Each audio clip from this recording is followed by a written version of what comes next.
Welcome to Craig Park here, and welcome to NE63 TV. Ashington versus Morpeth Town. Hot on the heels of a 6-0 thrashing of Washington at home. We're up against it today. Obviously Morpeth are flying, so this is going to be an acid test for Ashington today and see how far they've come in the season so far. Let's see how the game goes.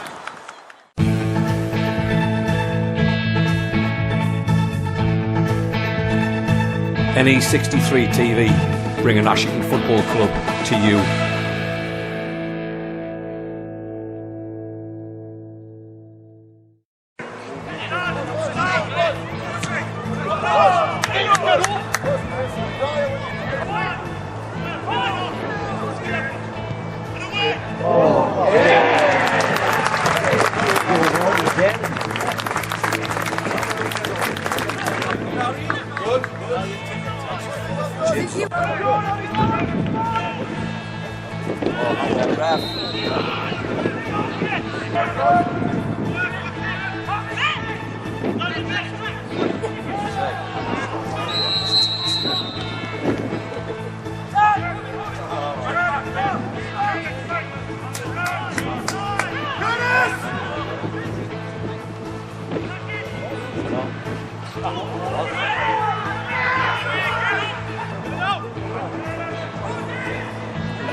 Come on, have some confidence, run with it! Keep trying to stick the ball!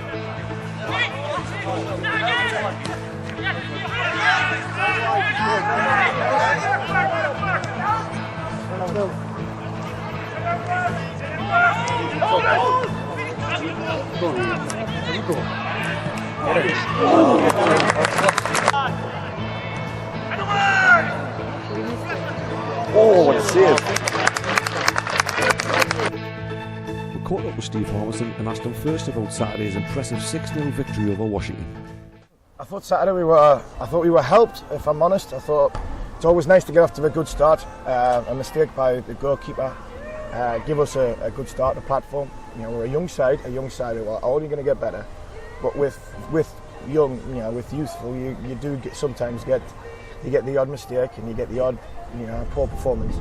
And I thought But on the other flip side of that, when you've got a young side, them players, if they start well, they've grown confidence throughout the game and the day. And to get Callum Johnson his first goal after 5 minutes, I think that just gave a little bit of a lift. All the lads were over the moon for him because he's worked very, very hard in a system which was a hard system to play for him. First up in his early part of his Ashington career, we took him out, as I did with Ben Sampson last year. Took him out, get him to sit from the side and look at what the Northern League is, and then he went back in when we changed a little bit of a formation change. And I think the young kids have been absolutely fantastic. You know, there's been a lot said in the course of a week, and it's been a disappointing week. And I must admit, it has been a disappointing week. And I've not been upset because I've been in sport for a hell of a long time, but I was disappointed at the way events happened. Both from outside, I couldn't care. You know, from that side, you know, it's about clubs staying together, and you know, anybody has got an opinion. I've never ever had a problem with that. But we need to build a club and a club as a whole. And I felt last week we were disappointed by that as a whole, as a football club. And the reason why is the disappointment is the kids that are playing for us now, 18, 19-year-old lads, you know, they shouldn't have to deal with things like that. So, you know, it's been, you know, I had a good chat with Ian yesterday, you know, and it was no clear nares or anything like that. It was an opinion voiced because there was some unhappy people in that dressing room. We're never going to play 46 games and win every single one. You know, we haven't got that. You know, we haven't got the luxury of doing that. What we have got is to try and build a club, and to build a club from within means results on a pitch, which means more people come to watch, which means, you know, the club, the environment gets better, and that's what we have to build. And unfortunately, You know, last week was maybe a watershed where Ashington need to be, and I think we have to go with that because the game against Washington was great. I thought we got given the first and given the last, but apart from that, the lads were brilliant. Older players have took to the young players. They're giving them guidance, and they've been brilliant. You know, 3 18-year-old players playing. One's got a hat trick. One's Ben Sampson. People are going to remember he's still 18 after what he did last year. The same as Jay Hornsby. You know, he was a fantastic young little player. Ashington lads, all Ashington lads. I love the club. And they just want to play for the club. And you know, there's a good core now of wanting to work hard for each other and get better. You know, Tom's made a massive difference in discipline. And I think saying that is, you know, where we are. Structurally, we look good. You know, from an attitude point of view, you know, we're getting better. Results. You know, you win games, you lose games, you draw games. You know, if you're doing the right things, you've got half a chance of winning more games than you lose. And I think because of that, I think that's where we are. So the Washington game was a great game. It was a great game. I thought the lads played some good stuff and grew in confidence throughout the game. And I think the work rate that they showed there, I feared a little bit before today because of the number of players that we had to pick from. We probably only had 13 players to pick from. So we went a little bit with experience. Change of formation again, and then to have obviously all the plans go out the window after 5 minutes when James breaks his nose. But then you look at what we've got, and Ryan Bell hasn't played a game. He hasn't played any minutes this season, pre-season, hardly played. And we only put him on the bench because of the numbers that we had, because he's just coming back in. And I asked him to just finish the first half for us, get us through the first half, because Ben Christensen wasn't fit, and see where we were at half time. And he says I felt okay. So yeah, that just shows you what people want to do for this club. I mean, this to come here to Craig Park and come up against a team that's flying, doing well. You've got to be really happy with coming away with a point. It's a brilliant bank holiday weekend for Ashington. Really. It is. It's been a good weekend. But again, Morpeth will win the league. Yeah.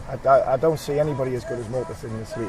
Yeah. You can look at say whatever you want about Morpeth. I think Morpeth will win this league by the squad they've got, the players they've got. You know, the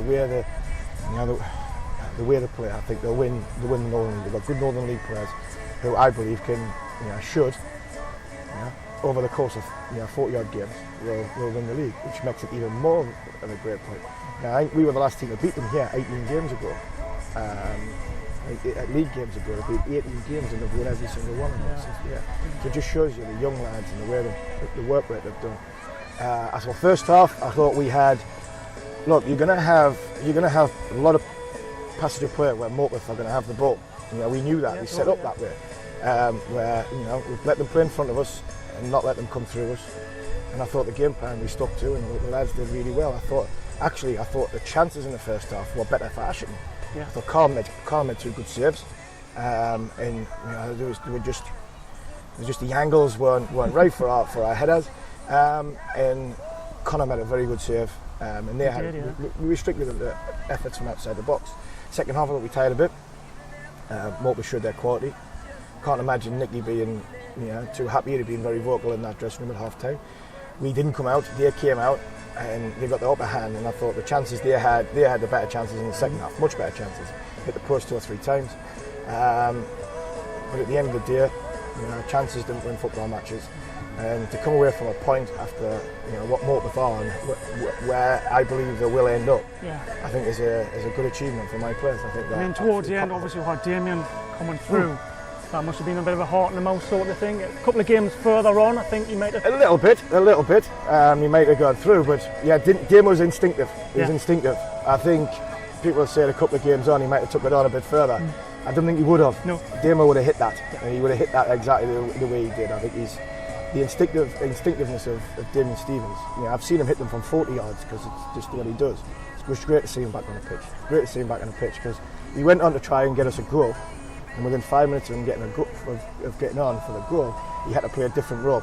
He had to play a different role, a more disciplined role, and a role that was, beneficial for the team. And I thought him and Dale Pearson when they came on did that excellent for the work rate that everybody else showed. I think it just shows you, we're moving forward. That's right. And we've got Sunderland Rye up at home on Saturday. It'll be another tough game. Yeah. Look, Sunderland Riot, the a similar season to us last year, a little bit, then a bit of transition, and then we played them first game of the season, won 1-0, and then you're trying to feel each other out. Who's gonna do what in the Northern League, and it's going to be the top six is going to be strong again. But then Riot went and beat North Shields away 1-0. So it just shows you that they're not a bad side. I think it was 1-0. They're not a bad side. They're a very competitive side. They're a good side. I think we've got a couple of suspended, but we've got a couple missing as well. So all in all, we look forward to getting Riot back at our place, and it'll be a good game of football, a typical Northern League game of football, and that's what that was there. They had some big players come on in the second half.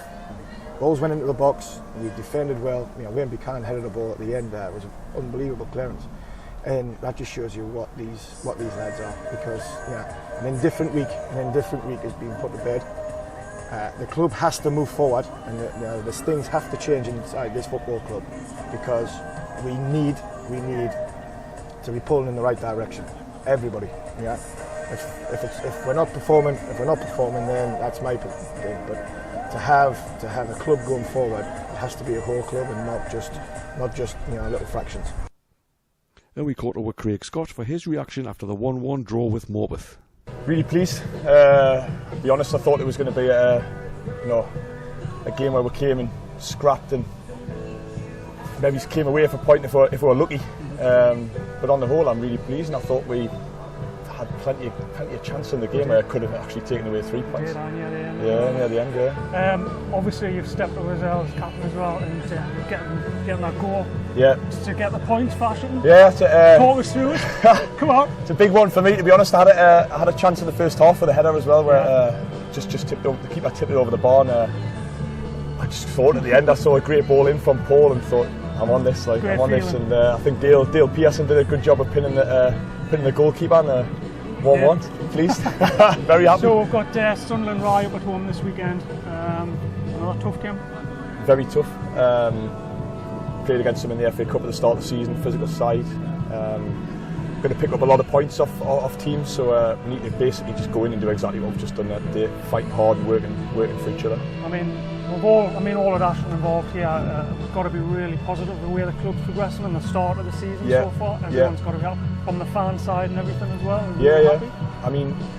Last season was a very tough season. We had a really, really difficult start to the season as well. And if you look at it from last season to this season, given the start, it's a complete opposite. Unbeaten. Apart from obviously the RCA game, unbeaten in the league. We've got to be taking that into games now and being really, really confident. Good set of lads there as well. Everyone's pulling in the same direction, so fingers crossed it stays as it is. NE63 TV, bringing Ashington Football Club to you.